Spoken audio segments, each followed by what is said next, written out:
প্রথমে আমাদের প্রথম আলো বার্তা পর্দার সমস্ত দর্শকদের জানাই স্বাগত, শুভেচ্ছা এবং অভিনন্দন। আমি অমল চ্যাটার্জি। আজকে শুরু করলাম সেই চাকরিহারাদের বিকাশ ভবনে রাজপথে আজ চাকরিহারাদের গর্জন সে আকাশ বাতাস কাঁপিয়ে দিল। আজকের হেডলাইন থাকছে এটাই, দেখতে থাকুন। আমি অমল চ্যাটার্জি। আজকে আপনাদের দেখাচ্ছি, একটু আগে বললাম আকাশ বাতাস কাঁপিয়ে দিল সেই চাকরিহারা শিক্ষকরা। হ্যাঁ, আজ সল্টলেকে বিকাশ ভবনের সামনে চাকরিহারা শিক্ষকরা গর্জন করে উঠল এবং সেই গর্জনের সুর চলে গেল আকাশ বাতাস কাঁপিয়ে দিল। সরাসরি দেখুন, আমাদের প্রতিনিধি সেখানে ছিল, সেই দৃশ্য দেখুন, আপনারা চমকে যাবেন।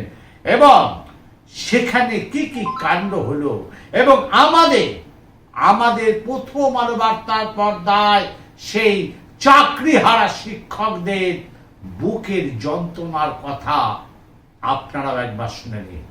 দেখুন, 20 বছর বয়সী যুবতীর অস্বাভাবিক মৃত্যু, এলাকায় চাঞ্চল্য। আজ আনুমানিক সকাল 11টার দিকে বামুনহাট 1 নম্বর গ্রাম পঞ্চায়েত পাথরসন গ্রামে একটি মর্মান্তিক ঘটনা ঘটেছে। জানা গেছে, সুস্মিতা বর্মন নামে 20 বছর বয়সী এক যুবতী গলায় ওড়না পেঁচিয়ে আত্মহত্যা করেছে। স্থানীয় সূত্রে জানা যায়, মৃত যুবতীর বাবা সুশীল বর্মন এবং দাদা কর্মসূত্রে অন্য রাজ্যে থাকেন। বাড়িতে সুস্মিতা এবং তার মা থাকতেন। আরো জানা গেছে, চৌধুরীহাট গ্রাম পঞ্চায়েত জায়গায় বালাবাড়ি এলাকায় যুবক গৌতম বর্মনের সাথে সুস্মিতার গত 4 বছর ধরে প্রেমের সম্পর্ক ছিল। গৌতম বর্মন জানান, তাদের ভালোবাসার সম্পর্কের কথা উভয় পরিবারে জানত এবং সম্প্রতি মেয়েটির ঠাকুমা মারা যাওয়ায় তাদের বিবাহ পিছিয়ে গিয়েছিল। গৌতম আরো জানান, আজ সকালে সুস্মিতা তাকে কয়েকবার ফোন করেছিলেন, কিন্তু বিভিন্ন কারণে তিনি ফোন ধরতে পারেনি। পরে তিনি ফোন করলে সুস্মিতা ধরেন না। দেখুন, ফোন ধরেনি বলে গোয়ালায় ওড়না সেই পেঁচিয়ে আত্মঘাতী হলো 20 বছরের যুবক, অর্থাৎ যুবতী সেই গলায় ওড়না পেঁচিয়ে। এইবার আমরা চলে যাব, আপনাদের দেখাবো ওই এলাকার মানুষ কি বলছে এবং তাদের পরিবারের মানুষ কি বলছে সেই আত্মহত্যার ব্যাপারে। সরাসরি শুনুন। এইবার আপনাদের নিয়ে যাচ্ছি একদম মুর্শিদাবাদ। পদ্মা নদীতে নিখোঁজ শিশুর আরিয়ানার দেহ উদ্ধার, এলাকায় শোকের ছায়া। আজ পদ্মা নদীতে নিখোঁজ 8 বছরের শিশু আরিয়ান শেখ অবশেষে আজ জীবিত ফিরল না। আজ সকাল 10:30 নাগাদ বিপর্যয় মোকাবিলা দলের বাহিনী সদস্যরা খড়িবোনা সংলগ্ন পদ্মার শাখা নদী থেকে শিশুটির দেহ উদ্ধার করেন। এরপর দেহটি প্রশাসনের তত্ত্বাবধানে উদ্ধার করে নিয়ে যাওয়া হয়। গতকাল দুপুরে রানীতলা থানার নসিপুর পূর্বপাড়া এলাকায় তার নানির বাড়ি যাবে বলে সেই বাচ্চাটি ছোট্ট আরিয়ান বেড়াতে এসে নিখোঁজ হয়ে যায়।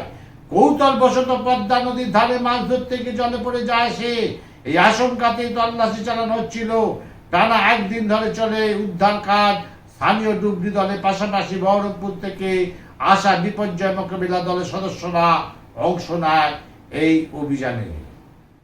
দীর্ঘ তল্লাশির পর আজ সকালবেলায় সেই ছোট্ট নিথর বাচ্চার দেহ পেল সেই দল। দেখুন কি অবস্থা, ছোট্ট ছেলে। সে হয়তো ধরেই নিলাম সে তো চান করতে গেছিল, কিন্তু তার বাড়ির পরিবেশটা আপনাদের দেখাচ্ছি। আমাদের প্রতিনিধি সেখানে ছিল, সরাসরি সেই দৃশ্য দেখুন। এবং সেই যে কর্মীরা এসেছিল তারা কি বলল, এলাকার লোকেরা কি বলল এবং পরিবারের লোকেরা কি বলল, সরাসরি। এইবার দেখুন, আশ্চর্যজনক ঘটনা। পদ্ম ফুল ছেড়ে ঘাসফুল শিবিরে যোগ দিলেন বিজেপির প্রাক্তন মন্ত্রী, আলিপুরদুয়ারের প্রাক্তন সাংসদ জন বার্লা।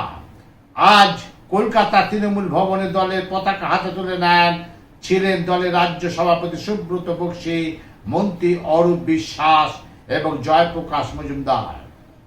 তিনি তৃণমূলের ঝান্ডা সেই পতাকা হাতে নেওয়ার পরে ক্ষোভ উগড়ে দিলেন সেই বিজেপির বিরুদ্ধে। আজ প্রেস মিটে আমাদের তিনি কি বললেন সরাসরি শুনুন আমাদের পর্দায়। এইবার একদম ব্রেকিং নিউজে আসছি, একবারে ব্রেকিং নিউজ। দীর্ঘ 24 বছর পর খুঁজে পেল বীরভূমের আদিবাসী এক মহিলাকে। হ্যাঁ, আজ থেকে 25 বছর আগে অর্থাৎ 2001 সালে লাভপুর আদিবাসী পাড়া লাঘাটা একজন আদিবাসী রমণীর স্মৃতি বিভ্রাট হয়ে যায়। তখন তার স্বামী ও 2 পুত্র বর্তমান। কিছুদিনের মধ্যেই সে নিখোঁজ হয়ে যায়। দীর্ঘ 25 বছর তার কোনো খবরাখবর পাওয়া যায়নি। গতকাল রাজস্থান রাজ্যের ভরতপুর জেলায় আপনা ঘর আশ্রম নামক হোম থেকে যোগাযোগ আসে যে দীর্ঘ 24 বছর ধরে এক আদিবাসী মহিলা, যার নাম রূপালী হেমব্রম, মানসিক ভারসাম্যহীন অবস্থায় তাদের কাছে আশ্রয় নিয়েছে। হঠাৎ করে গতকাল উক্ত আদিবাসী মহিলার স্মৃতি ফিরে আসে। সে বলতে থাকে তার বাড়ি লাগাটা লাভপুর। আশ্রম কর্তৃপক্ষ রাজস্থান থেকে ইন্টারনেটের মাধ্যমে গ্রাম লাগাটা, ব্লক লাভপুর, জেলা বীরভূম, রাজ্য পশ্চিমবঙ্গ খুঁজে বের করেন এবং যোগাযোগ করেন। লাঘাটা আদিবাসী পাড়ার খবর পৌঁছয়। আদিবাসী পাড়ার মানুষদের সাথে মোবাইলের ভিডিও কলের মাধ্যমে উক্ত মহিলার সাথে সাক্ষাৎ হয় এবং তারা উভয়কেই চিনতে পারে। খুব সুন্দর দৃশ্য, খুব সুন্দর জিনিস যে 25 বছর আগে সেই মহিলার মাথায় একটু খারাপ হওয়া দরুন সে বেরিয়ে গেছিল। কোথায় বেরিয়ে গেছিল সে নিজেও জানে না। 25 বছর পর হঠাৎ তার মাথায় সে ঠিকানাটা বলতে পারলো, সে বীরভূমে।